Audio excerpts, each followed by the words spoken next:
here, no fat lady. Not yet. What am I talking about? Did you see last night? If you're paying attention, you know exactly what I'm talking about. It's the Stephen A. Smith Show in the house. Let's go.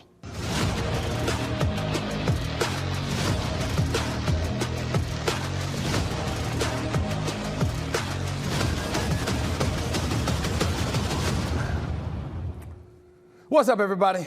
Welcome to the latest edition of the Stephen A. Smith Show, coming at you, as I love to do at the very least 3 times a week over the digital airwaves of YouTube and, of course, iHeartRadio. As always, want to pause for a moment to thank my supporters and followers throughout this world. As far as I'm concerned, we continue to climb and grow. We've now exceeded over 738,000 subscribers. Appreciate the love. Keep it coming, and I'm going to keep on coming. Also, more than 1.25 million downloads over the last 3 months on iHeartRadio. Can't thank y'all enough. Again, keep the love coming. I'm feeling it. It's making me really, really feel special, okay? Thank you so much. If you want to continue to like and follow the show, just click the bell to get notified for all of our new content, and boom, there you'll have it. And while you're doing that, make sure to pick up a copy of my New York Times best-selling book, Straight Shooter, a memoir of second chances and first takes, now in paperback. Just go to straightshooterbook.com. Once again, that's straightshooterbook.com to get yourself a copy.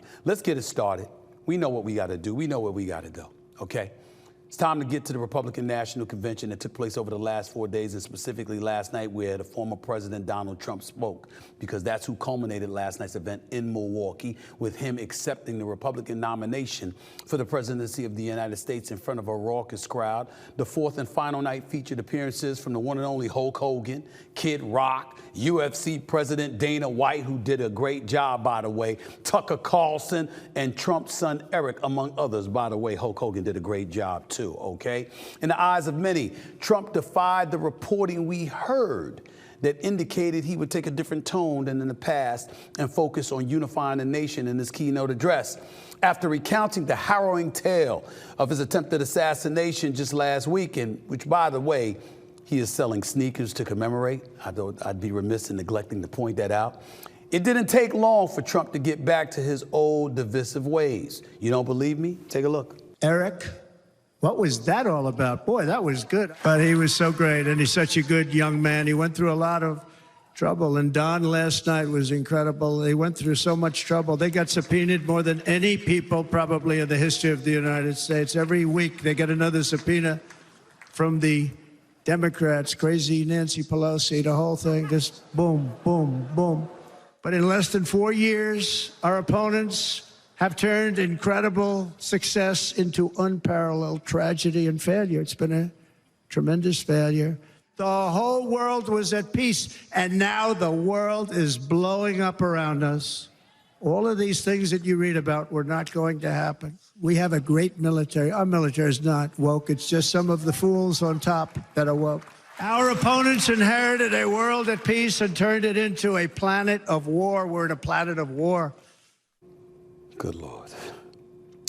In addition to turning heads with his rhetoric, Trump once again had fact checkers hard at work deciphering whether the claims he made were fact or fiction. According to CNN fact checkers, Trump made more than 20 claims in his speech that were either misleading or flat out false. I can't read some of the stuff that you see on the screen from this distance, but my goodness, world was at peace until he left office, really. World was at peace during the Trump presidency. That's what he said. Venezuela's crime rate was down 72%. Apparently that was false. Immigrants coming from prisons and mental institutions. We all know that's excessive, that's false. Marjorie Taylor Greene, when she echoed those words out of her mouth a few days earlier, we knew that was false. Dramatic increase in crime rate in the United States. That appears to be a false statement. Largest tax cuts in U.S. history. Biden won't even talk about them. American hostages in Gaza, et cetera, et cetera. 2020 election was rigged and stolen. Of course, we know that. We don't have time to get into all of that. Here's what really needs to be said about this, okay? First of all, I mean no disrespect.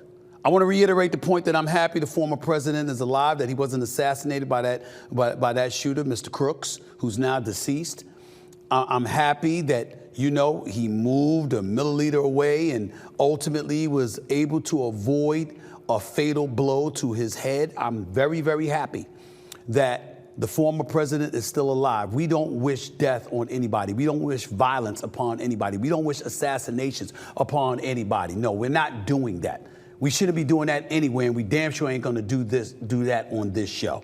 Having said that, and being highly sensitive to the climate that we're living in, I'm gonna make this argument no matter how incendiary somebody may absorb it. Former President Trump on Thursday night showed once again he ain't the brightest candle on the birthday cake. Somebody gotta say it, so I'm gonna say it. You got the world in the palm of your hands. You've just been shot. You survived. You went to the ground. You got jumped on by Secret Service. You get up, blood's trickling down your ear and your face, the right side of your face. You wave your fist up 3 times, imploring folks to fight, fight, fight, and you got the American flag behind you. As I articulated at that particular moment in time on Monday, you can't get a better photo than that if you're a politician. It doesn't get any better than that. Leading up to an election, 4 months away from an election for the presidency of the United States, and you just had that photo available to you. I mean, it doesn't get any better. And then the Republican National Convention starts in Milwaukee Monday. Let me tell you, as somebody that's been in television close to 3 decades now, that was exceptionally well produced. They did a great job Monday. They did a great job Tuesday. They did a great job Wednesday. They did a great job Thursday, right up until the moment Trump stepped on stage. I mean, think about it. Make America wealthy again. Make America safe again. Make America strong again. Make America great once again. 4 days, you had a theme. And as corny as critics were trying to say that it was, ladies and gentlemen, it was working like crazy in a very good way. Everybody showed up and did their part. You can disagree with Marjorie Taylor Greene, because I'll be damned, I don't know too many people outside of Georgia that agree with a damn thing she says. But she played her role. Ron DeSantis, the governor of Florida, he played his role. Ted Cruz, he played his role. Marco Rubio, senator from Florida, he played his role. Ted Cruz from Texas. You see a whole bunch of people contributing to the narratives and the themes at the Republican National Convention. It was pure perfection. Sarah Huckabee Sanders, former press secretary of the White House, now the governor of Arkansas. She was sensational. She did a hell of a job. You had Van Jones on CNN talking about how great she did. All of this stuff is going on. Amber Rose showed up. Everybody was raving about her. And then Trump showed up. And for the first 10 to 15 minutes, particularly as he detailed and chronicled the shooting, his near assassination, having everybody riveted and transfixed on his every word. Right after that, the man goes off script. Having the world in the palm of your hand, vowing that he was going to talk about unity and bringing the country together, especially with the intro that came from Dana White, and before him, Eric Trump, and before him, Hulk Hogan. Hey, brother. Hey, brother. Remember that? Everybody was good. Everybody was good to go. And Trump went out there and messed it up. All he had to do was say,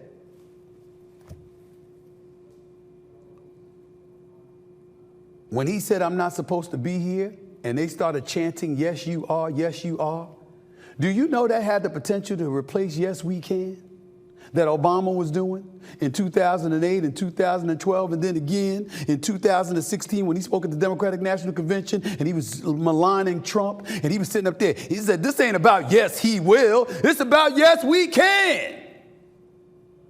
And last night, if Trump had stopped there, he'd have had a chance to have at least half of the country going like, "Yes, you are, when he said he wasn't supposed to be here.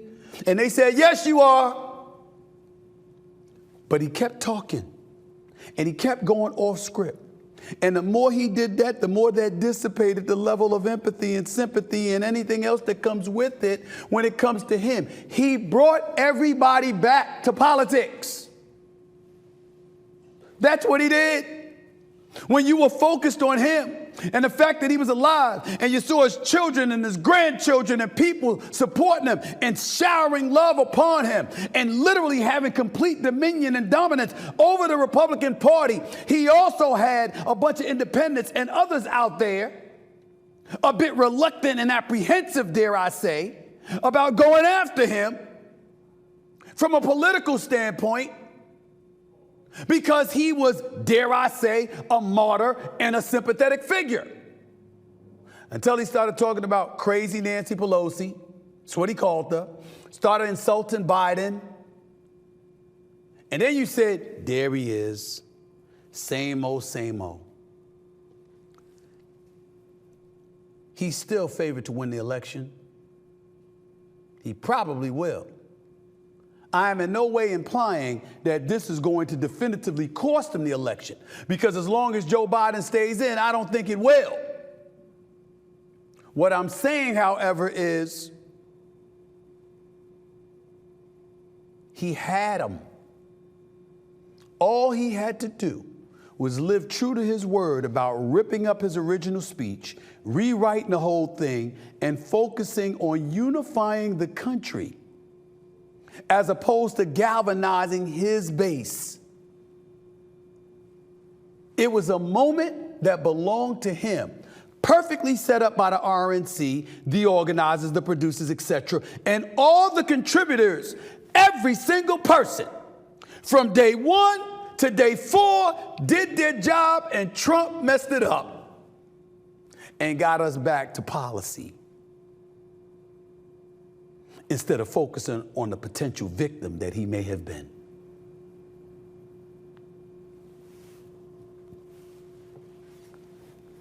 Sometimes your ego camouflages everything else. And that's what he did. And you know, but you know what else is helping Trump, though? Or what is helping Trump? Not what else is, but what is helping Trump, ladies and gentlemen? Let me tell you what that is. Biden. Because for Trump to be focused on what he's focused on, there's a flip side. And there's the ongoing saga of President Joe Biden and his candidacy for re-election. First, let's say this. I wish the president a speedy recovery after it was reported he came down with COVID, as more and more Democrats have privately and publicly called for Biden to drop out. It's now being reported by the Washington Post that one of his closest advocates, former President Barack Obama, conspicuously out of the picture, at least visually these days, by the way, is telling allies that Biden's path to re-election has greatly diminished. The article also states that Obama's primary concern right now is protecting Biden's legacy. And that is where I've got a big problem, if the reporting is true. More so than having a problem with Joe Biden staying in the race, because I think it's a bit selfish at this point. That's right, I'm calling the president selfish. If you clearly are experiencing a cognitive decline, which everyone believes at this point, and close to a third of your own party members are calling for you to step down, to sit up there at the age of 81, approaching the age of 82, clearly knowing you've lost your fastball and proclaiming yourself to be the best candidate for the job, that's insulting to Vice President Kamala Harris. It's insulting to Gavin Newsom. It's insulting to Hakeem Jeffries. It's insulting to Charles Schumer. It's insulting to Nancy Pelosi. It's insulting to Barack Obama. It's insulting to Wes Moore. It's insulting. This, you can't possibly feel like, oh my God, you are the best person for the job, unless you're not thinking about anybody but yourself. Somebody's got to say it, damn it. And if you're Barack Obama, far be it for anybody to call him out, but in some cases it's necessary. Because if I'm looking at these reports and they are accurate in their assessment, certainly if they are accurate, I'm not saying this if they're not accurate, but if they are accurate in their assessment, when they say that Barack Obama has been emphasizing that his concern is protecting Biden and his legacy, respectfully, damn Joe Biden and his legacy. Take that picture off the screen and put it right back on me. I'm not getting on my producers. I'm saying it for a fact. I want the audience to see me right now. Hell with that. This ain't about Joe Biden's legacy. We'll talk about your legacy when you're gone, meaning from the White House. Infrastructure, student loans, an economy that's not in shambles, the job participation rate. There are an abundance of things that people can point to on the liberal side of the aisle that says you've done a damn good job. How come that ain't enough? How come that's not enough? We got politicians here talking about, oh, you know what? We want to protect his legacy. Damn his legacy. This is about the well-being of the country, not his ego. That's what got the Democrats in trouble to begin with. You see, in 2016, when Joe Biden wanted to run, according to the reports, it was Barack Obama that convinced him not to do so because it was Hillary's turn. And yes, I voted for Hillary Clinton. What do you mean it's her turn? The American people get to decide. But okay, you had a primary, but ultimately we went with her, and cool, okay, that's fine. 2020, we got primaries again. South Carolina saves Joe Biden, courtesy of Rep. James Clyburn.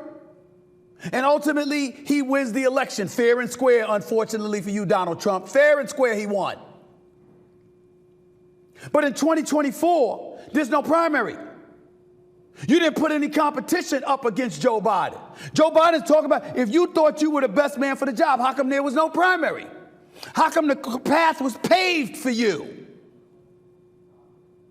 Could it be that folks knew that you were older and they worried whether or not you could endure a primary? I don't know the answer to that question. I'm simply saying I don't want to read reports or hear about, hey, we want to protect his legacy. No, your record protects your legacy.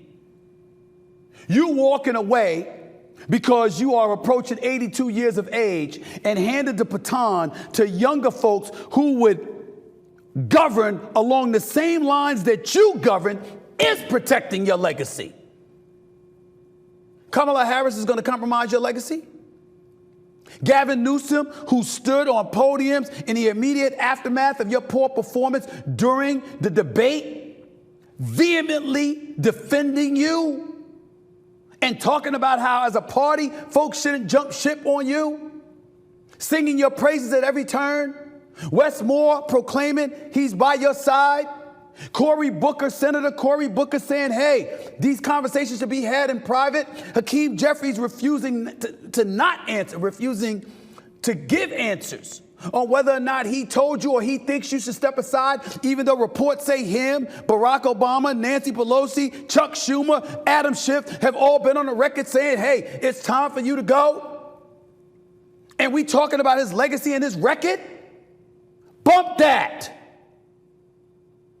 It's about us. It's not about your ego. It's not about your feelings. See, this is the kind of stuff that pisses me off. This is the kind of stuff that professional athletes, because my wheelhouse covering sports, this is the kind of stuff that pisses us off. Because what will happen is if a dude gets on the court or a lady gets on the court and they are incapable of performing, if Serena Williams no longer has it, if Venus Williams no longer has it, God forbid if it's somebody like an Asia Wilson or somebody who is the truth, by the way, if it's LeBron James, if it's Steph Curry, if it's somebody else in the world of sports, oh, y'all lost a step, it's time. Nobody got a problem with it.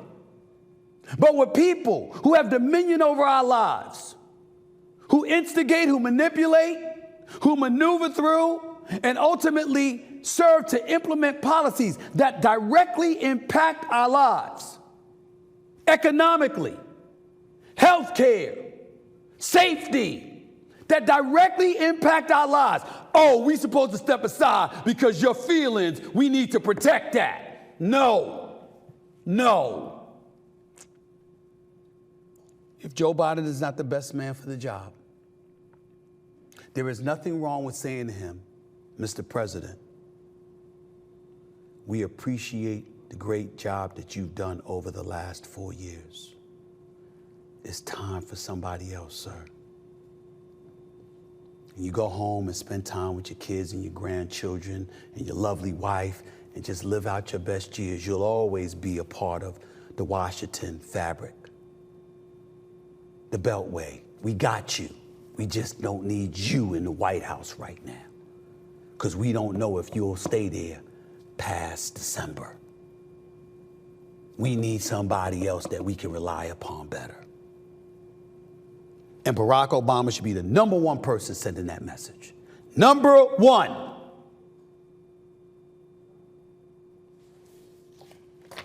That's all I want to say about that.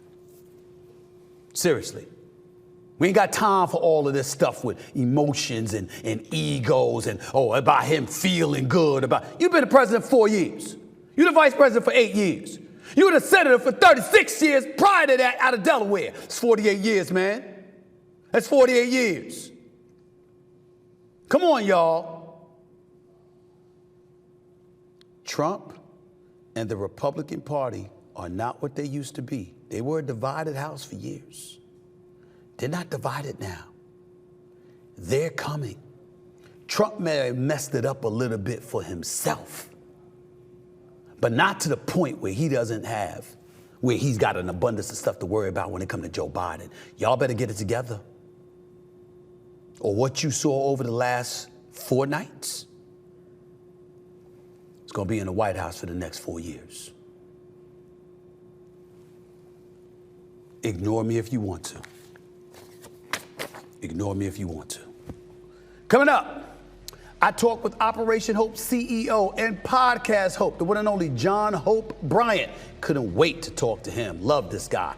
Plus, later, I've got more to say about my friend Skip Bayless and the possibility of a return to ESPN. Keep it locked right here on the Stephen A. Smith Show, over here over the digital airwaves of YouTube and, of course, iHeartRadio. Back with more in a minute.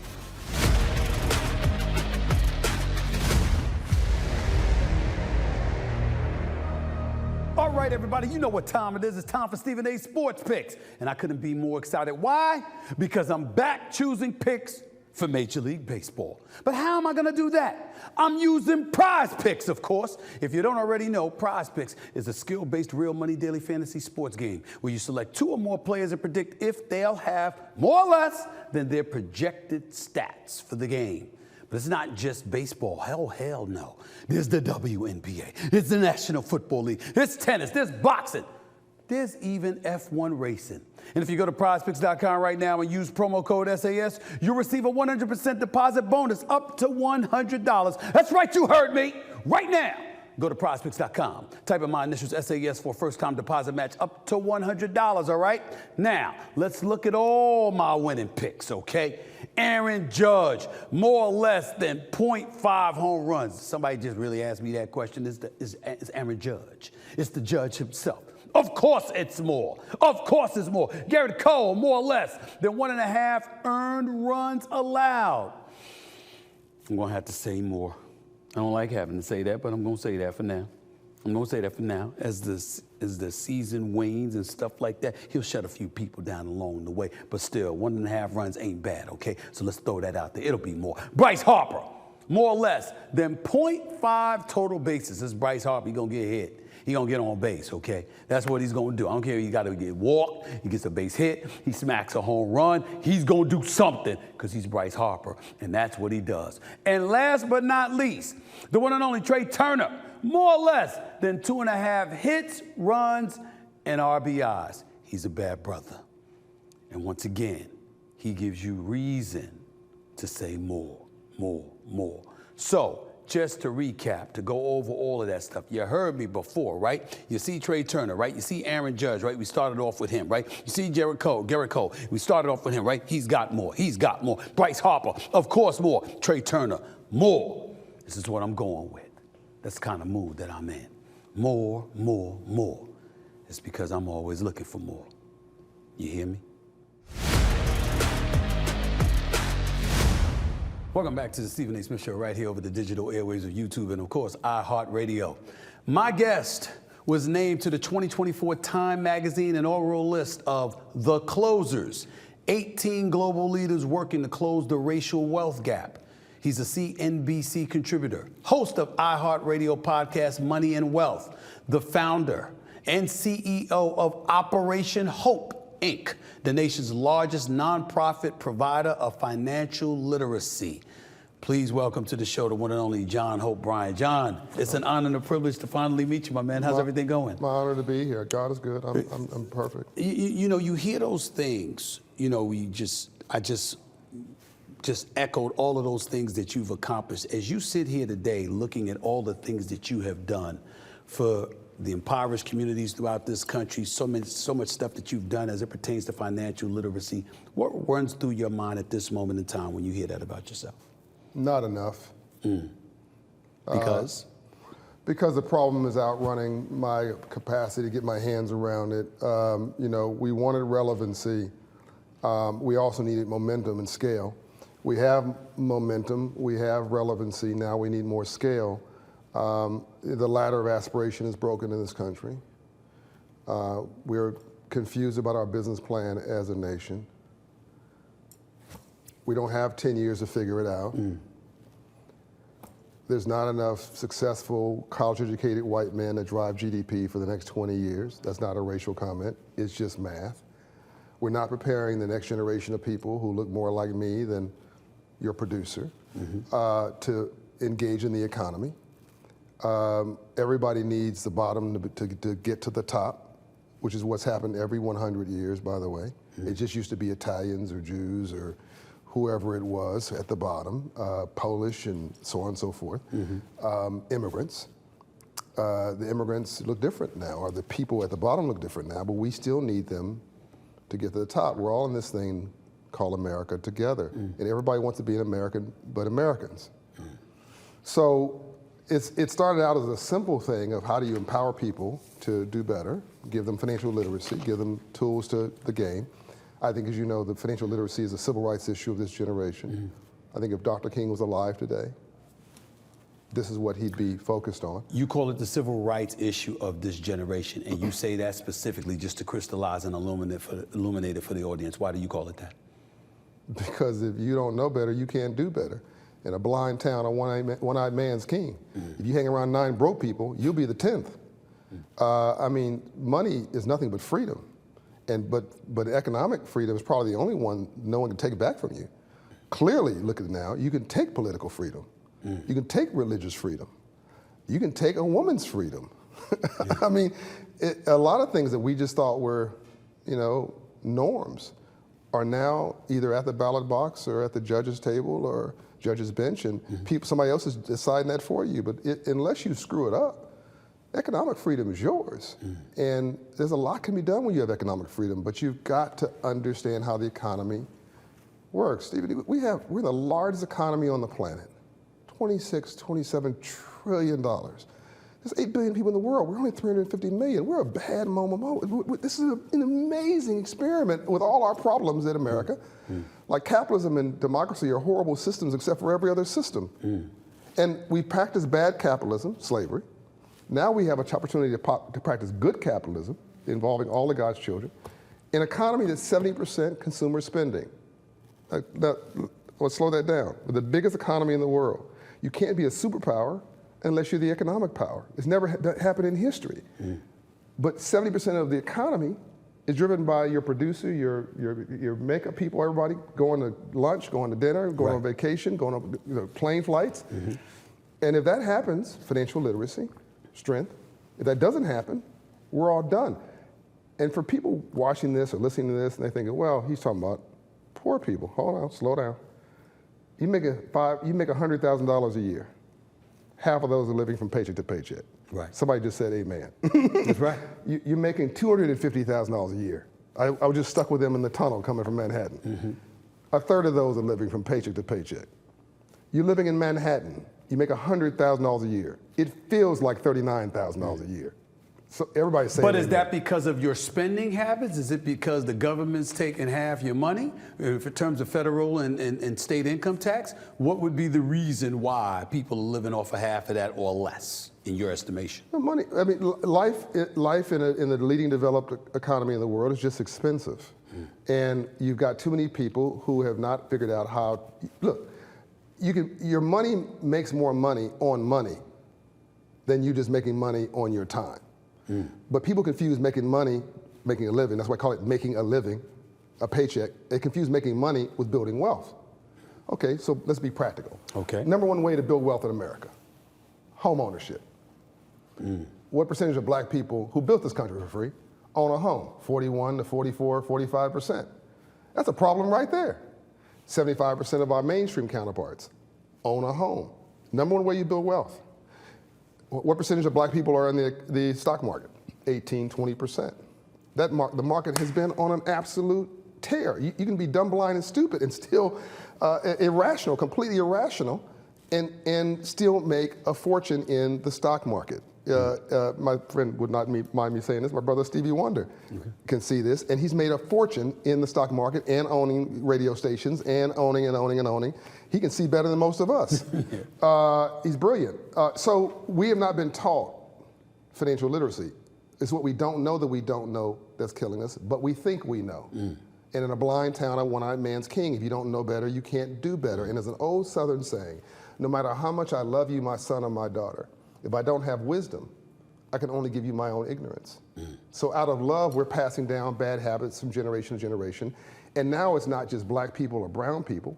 And by the way, African Americans have the lowest average credit score in America, 620, which means racism, bias aside, we can't get approved for a loan. And we think it's racism, but it's the credit score. It's a credit An average score. of 620. Actually, I thought the number was lower. I'm not going to lie to you. I thought the number was lower. So you're a smart man. What happens is it's averages. So you and me are bringing the average up.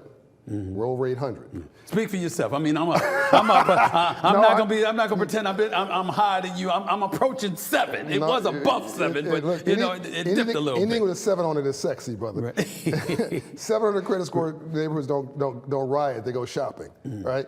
And so the problem is that our cousins and all our friends got a credit score of 550, 580, and the average of that, our 7s and their 5s, is 620, right? So, but whatever it is, that's not good enough to get a mortgage loan at a good interest rate. It's not good enough to get, so forget a small business loan. I don't care how smart you are, that's risky credit, that's a 700 credit score. So we assume that it's racism, and it might be, but in all likelihood, the computer, because the beautiful part about today, Steve, the computer will just say yes at midnight. There's nobody looking at you and looking at you cross-eyed. If you have a 700 credit score, you're not black, you're green. The computer will just say yes at midnight. So we don't have enough of us who who understand you got to get your credit score up, your debt ratios down, your savings up, so the computer can say yes. We know how to do that at Operation Hope. That's not financial wealth; it's knowledge wealth. That's financial literacy, so you can access good credit. Thanks again to the one and only John Hope Bryant. Love talking to him, learned so much. Looking forward to learning a lot more as I listen to the entirety of the interview. I will encourage you all to do the same. You can catch that on my YouTube channel, Stephen A. Smith Show channel right there on YouTube, over the digital airways of YouTube. Make sure you catch that. It'll be worth your time, especially if you're interested in making some money. Coming up, I'll get into the showdown tomorrow night between the women of Team USA basketball and the WNBA All-Stars, including rookies Angel Reese and Caitlin Clark. Plus, I've got more to say on my friend and former colleague Skip Bayless. Could he land back at ESPN? I'll share my thoughts with you in a minute. Whether you like it or not, I know you're waiting to hear it. I'll touch it. Nobody's hiding. Back with more of the Stephen A. Smith Show in a minute.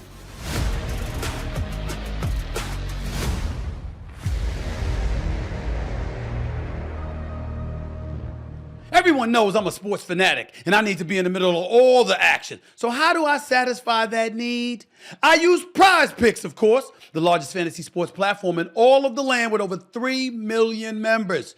You may say, well, how do I do that, Stephen A? It's simple. All you do is select 2 or more players from your favorite sport, the WNBA, MLB, soccer, tennis, or even boxing, and just choose more or less on their projected in-game stats. It's incredibly easy to play and takes just 60 seconds to make your picks. That's less time than it takes Carlos Alcaraz to set up and smash a game-winning match point serve. And get this, Prize Picks will match your first deposit of up to $100. That's right. Go to prizepicks.com and use code SAS for a first deposit match of up to $100. That's code SAS when you go to prizepicks.com. Pick more, pick less. Guess what? It's that easy. It pays to get paid on Cash App. There are a lot of things in life that you care about and want to keep safe, like protecting your kids, your home, and your hard-earned dollars. That's a feeling that you can actually feel really good about. Just like you can feel good about depositing your paycheck on Cash App, knowing you have security features like card lock and transaction alerts, so you never ever have to worry if your money is safe and or secure. And when your money is safe, you can actually rest easy. With Cash App, instead of worrying about your money, you can spend time checking things off your wish list, like watching your favorite team win the championship, being pampered on a 7-day cruise, going to your class reunion, and actually looking good while doing so. Those things make you feel good, just like you can feel good about depositing your paycheck on Cash App. That's money. That's Cash App. Download Cash App from the App Store or Google Play Store today. Welcome back to the Stephen A. Smith Show right here on the digital airwaves of YouTube and, of course, iHeartRadio. This weekend, the NFL is introducing a new first-of-its-kind championship tournament to celebrate the best of boys and girls from the youth flag football world. The NFL Flag Championships features girls and boys NFL Flag regional winners, representing all 32 NFL clubs and 6 international teams. The tournament is taking place at the Pro Football Hall of Fame in Canton, Ohio. Quote, the worldwide broadcast of and global participation in the NFL Flag Championships are being held at the Center of Football Excellence in Canton, Ohio. Underscores NFL Flag's popularity and its global reach, said Troy Vincent, Senior Executive VP of the National Football League Football Operations. This tournament emphasizes the importance of flag football and will showcase it as the highly competitive cornerstone of affordability, accessibility, and inclusivity of football for all. Just so y'all know, the NFL Flag Championships will be available in over 125 countries on ESPN branded networks, including Mexico, Brazil, throughout Africa, Australia, and New Zealand, the Netherlands, the Caribbean, and of course, the Pacific Islands. And that is where I wanted to go with this. When you talk about inclusivity, participation, all of these different things, make no mistake about it, the NFL knows what it's doing. I'm just looking at some of this stuff here. I got some of these notes here, ladies and gentlemen. Okay, let's look at this. Okay, we're talking about the global growth of this right here. This is according to the National Football League, the International Federation of American Football. Obviously, grassroots participation in international development strategies is what we're talking about here. So we're talking about across IFAF, 72 national member federations, flag football will overtake tackle football in terms of organized participation opportunities in 2023. That was just last year. Japan, 500,000 children per grade have the chance to play flag football every year. In Mexico, 100,000 new flag football players. Okay? In China, 200,000 play flag football in schools. Elite international competition is what we're talking about here. And so when you look at that, here's what I want y'all to pay attention to. How many years were we talking about concussions? How many years were we talking about the violence of football? How many years were we alluding to the fact that football could be in trouble because you had parents that didn't want their children playing? You notice you haven't been hearing that much about that because the advent and ultimately proliferation of flag football has taken hold. And so folks at a very young age are playing football, although not tackle football. And their parents are getting involved. Hell, some grandparents are involved.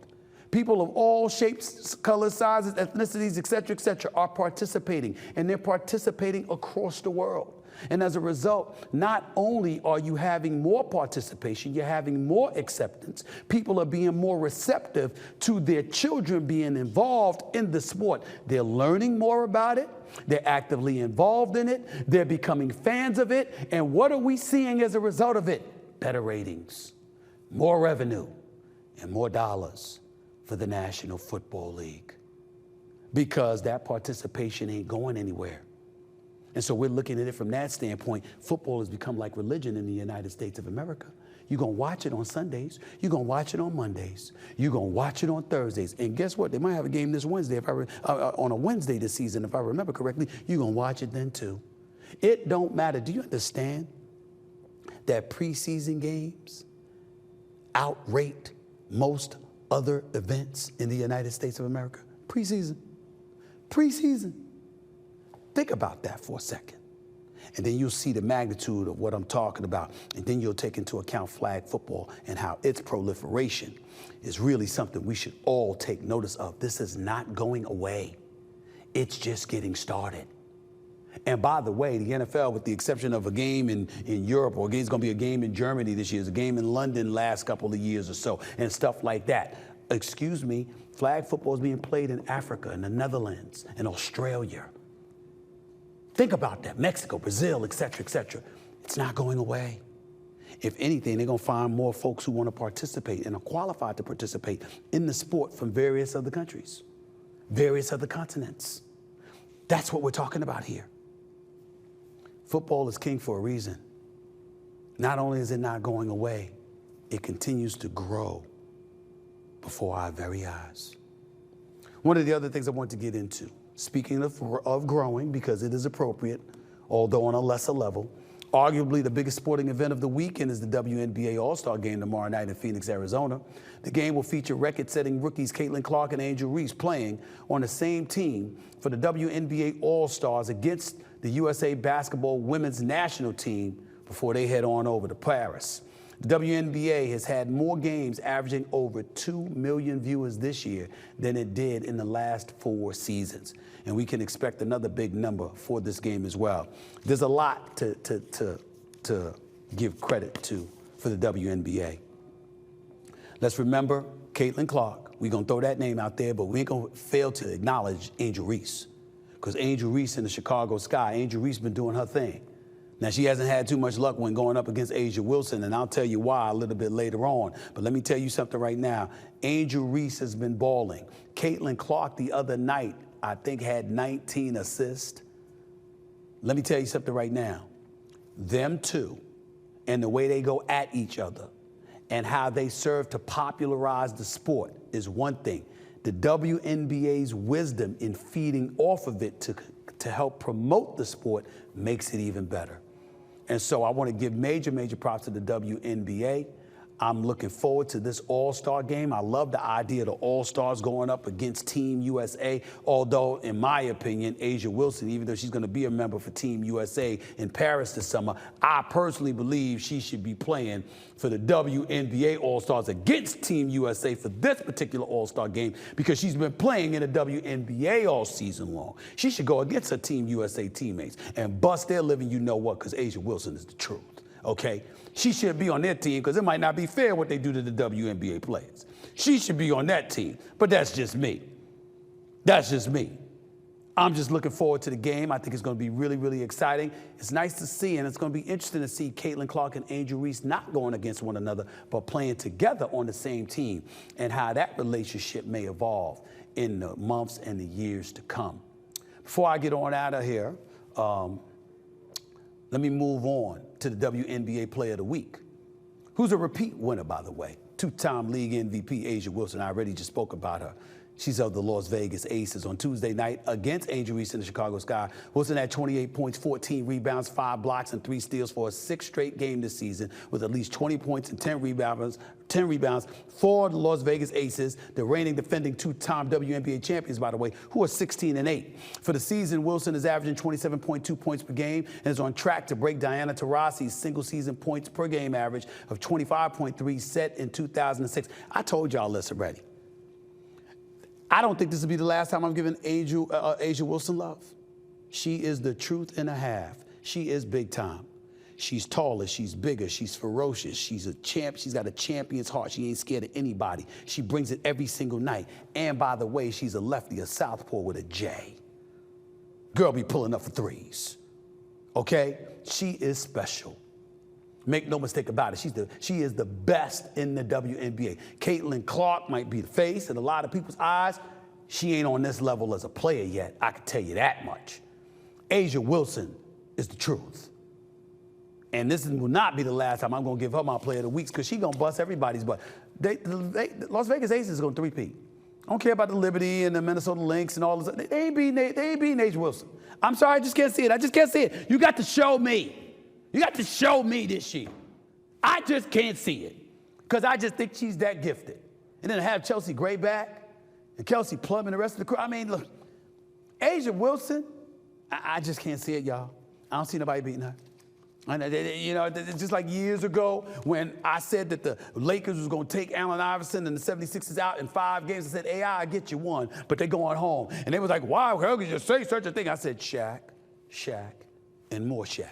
And oh, by the way, that dude Kobe. In this case with the WNBA, Asia, and more Asia. She's that gifted. She really, really is. I wanted to transition before I get on out of here for the day to the latest subject. Last but not least on my list of things to discuss today, I want to revisit my comments from Wednesday's show on Skip Bayless parting ways with FS1 and his show Undisputed. There's been a lot of speculation about a possible return to ESPN for Skip Bayless. For ESPN's part, they've stated the following in a release to Front Office Sports just a couple of days ago. Quote, "We are set with the current first take rotation and wish Skip the best on his future endeavors." I had no idea ESPN was going to issue that statement. That is my day job. I'm not knocking them for that. I work for them. It's not the other way around. They have the right to do what they want. But they didn't let me know they were going to do that. They didn't ask me either. So the public has been asking me, what did I feel about that? Which is the only reason why I'm addressing it. Now, before I address it, I want to play another friend and former colleague of mine, Dan Le Batard, who had this to say on his show. Doesn't anybody care when? What I'm pointing out to you is Fox got into this business in the laziest way possible. They just said, hey, Bayless, hey, Cowherd, can you come over here and hot take? And they built everything they built. And then in that time, First Take contaminated everything. All of it went to garbage debate television. And in the doing of that, Stephen A. Smith kills the end of the guy's career who gave him the entire opportunity to work at ESPN. That's not entirely accurate on the part of Dan Le Batard, but I forgive my buddy. To be quite honest with you, over the years, there's only two things. Dan Le Batard and I go back nearly 30 years. Over the years, there's only two things that I've ever taken issue with him with. And one I really didn't know about until recently, when somebody was reminding me of the things that he said about Allen Iverson years and years ago, when Allen Iverson found himself, with some issues to deal with on a personal level, because that's my little brother right there. I got love for him. And when they told me what some of the things that Dan articulated about him at that time, I didn't like that. I never heard it myself, never saw it. But I'm certainly not going to support anybody eviscerating my man AI. The other thing that I've taken issue with, the only other thing I've ever taken issue with Dan Le Batard over the years is how he, comes up with these narratives about Skip Bayless and somehow it involves me in killing his career. First of all, I hope Skip Bayless's career is not over. But the first thing that I would say is that if it is over, is because I think Skip will land someplace. Why can't we respect the fact that the brother's 73 years old? I mean, why are we talking about him like he's 43? And you got 30 years in this business and you just flunked. And because of that, you know, it's a failure. Ladies and gentlemen, how many of us think that we'll have a national television show at the age of 73? I don't. God has blessed me immensely. I'm number one. I've been number one in the mornings for 12 years. Some have said I'm the number one talent in sports media. I leave that for other people to decide. I don't get caught up in all of that. I pay attention to ratings and revenue. I leave the rest for all of y'all to deal with. But I'm 56. I can assure you, I don't believe for 1 second I'm going to be in that position when I'm 73 years old. So why is it that he has to be viewed as failing? That's number one. Having said that, because we don't run from anything on this show, because this is my show and I don't run from anything, period. Usually when I don't comment about stuff, it's because I don't feel like hitting down. It's not worth my damn time. I'm really bored. I'm not interested in somebody or something. Or my bosses have asked me not to. Except on this show, I don't have a boss. This is mine. So I say all of that to say, and I'm going to tell my producers to quiet down in there. Let me say this to you. Skip Bayless. ESPN did not consult with me. Again, they didn't have to. But in fairness and in the interest of transparency to the viewers out there, the listeners out there, my contemporaries in this business, and everybody else in between, had they asked me, I would have said the same thing that ESPN said. Skip Bayless and Stephen A. Smith together as partners, working across from each other on a debate show, is over. It's been over. And this is not the first time I've said it. There's no negativity or shade being thrown on Skip Bayless. I have moved on. When I arrived on First Take, it was courtesy of Skip Bayless. And for those out there who say who wants to say he saved my career, I got no problems with it. Because even though I was back by the time he asked me to come on First Take, I was restricted to radio. I wasn't allowed on television. And if it wasn't for Skip Bayless giving me the opportunity along with Jamie Horowitz, who knows where I'd be. Fair enough. But that time is a far cry from me being where I am today, where I've been for years, and also serving as the executive producer of First Take. Not to mention having my own platform here that I own and operate 100%. So I'm not throwing any shade or anything on Skip Bayless. I'll always have love for him. He'll always be a brother to me. But I'm not telling you anything that anybody hasn't heard me say before. I'm past all of that. I'm past all of that. And me connecting and reigniting things with Skip Bayless is not what I want my future to be. That was a past that I'll always celebrate and be appreciative of. But that ain't where I'm at now. I got bigger plans for myself that don't include him nor anybody else as a partner. I got bigger plans for myself in terms of what I do, what I want to do with my life. And one of these days, folks are going to learn to listen to me in terms of what I say about me, because I don't lie to y'all. Yes, First Take, I'm here. But I told you I also wanted to produce content. I told you that I wanted to do a little acting. Think I'm on General Hospital by accident? The soap opera General Hospital. I'm on there, I have a recurring role. Character's name is Brick, surveillance expert for the mob. It's what I do. I told you I wanted to have my own platform. This is the Stephen A. Smith Show. I told you I wanted to produce content. I got a docuseries on ESPN Plus right now. I got a drama series that I've developed that you'll be hearing about in weeks. I got other content that I'm creating. You know what else I told y'all? I'm interested in new talent, discovering and developing. Because right here on the Stephen A. Smith Show, you know what's going to happen in the future?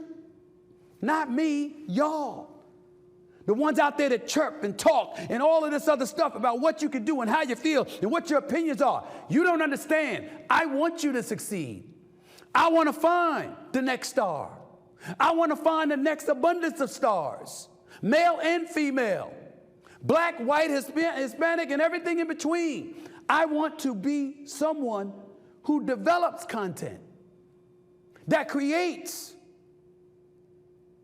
and builds.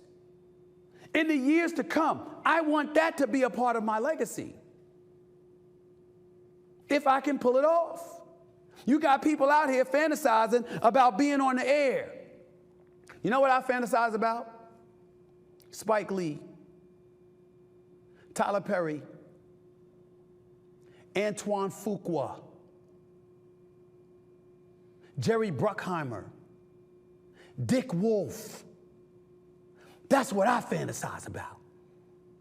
And being somebody that's got an eye for talent so you all out there can one day sit in this chair. That's what I've been trying to do.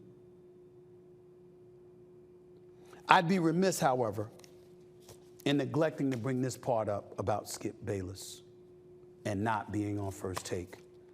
I wish him well. I want him to land on his feet. He ever needs my help in any other way, I'm happy to help him. But I ain't gonna front, y'all. I wouldn't do that to my man Shannon Sharpe either. That's right, I said it. See, Shannon Sharpe and I used to be contemporaries. We're now friends. We're now brothers. I wouldn't do that to him. I wouldn't even call and ask him. You can't have the kind of separation that they have, and I'm going to be a part of that coming on First Take. No. But it's not just Shannon. You know, there's a whole bunch of people that contribute to the success of my day job, First Take on ESPN. Ryan Clark. It's another brother of mine, the Pivot. Extraordinary NFL analyst. Wouldn't do that. How about Marcus Spears? Swagoo, my brother. What about him? What about Kendrick Perkins? What about Louis Riddick? See my man Louis Riddick right there? What about my man Jeff Saturday? What about my man Mad Dog Russo? What about my brother from another mother, Dan Orlovsky? What about my boys like Bart Scott? Let me not forget my man Jay Williams. And what about the ladies? What about them? What about Mina Kimes, Kimberly Martin? Monica McNutt, yes. Hard at all of y'all swore, oh my God, she checked Stephen A, and oh my goodness, they don't get along. I love that woman. What about Andrea Carter, who is a superstar in the making in this business? What about Shanae Ogumake? These are my peeps. These are my peeps. What about Brian Windhorst? Please understand. I got a team. And there's a lot of love that exists within that team. And me and Skip Bayless, having everybody focused on us, would take away from the team we built. Of course, Molly Karam. I mean, that's just a given, you know. She's the matriarch of the show, for crying out loud. She comes before everybody when it comes to me. I got a team. It's not about shade. It's not about disappointment. It's not about anything negative for Skip Bayless. Skip Bayless went his way and did his thing for as long as he could. I'm here where I'm at doing my thing for as long as I can. That is the reason that wouldn't happen. Because what we've established is a special, special bond. Those are my teammates. Those are my family. And it ain't to say that he won't always be. But he made a choice to move on and have his own path. I'm doing the same. I hope y'all can respect where I'm coming from when I break that down to you. I can't be more honest and open than that. I hope you can appreciate it. That's it for this edition of the Stephen A. Smith Show. I want to thank John Hope Bryant once again for coming on the show and educating us with his brilliance. Don't forget to watch the full episode, the full interview with he and I talking to one another. You'll learn a lot. Trust me on this, and you'll be better for it. Don't miss it. Go to the Stephen A. Smith Show YouTube channel and check that interview out. Plus, listen on iHeartRadio as well. For all of y'all, I hope you have a wonderful and safe weekend. I'll be back on Monday. Until then, I'm signing off. This is Stephen A. Smith. Peace and love, everybody.